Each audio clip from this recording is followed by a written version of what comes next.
Yellow, brown, red, blue, green, black.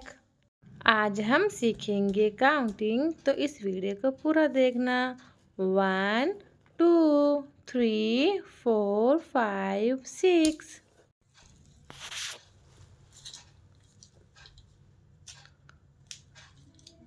1 1 1 means egg. 1 means egg. 2 2 1 के बाद आता है 2। 2 means दो। 2 means दो। 2 के बाद आता है 3। 3 means तीन। 3 means तीन। 3 means तीन।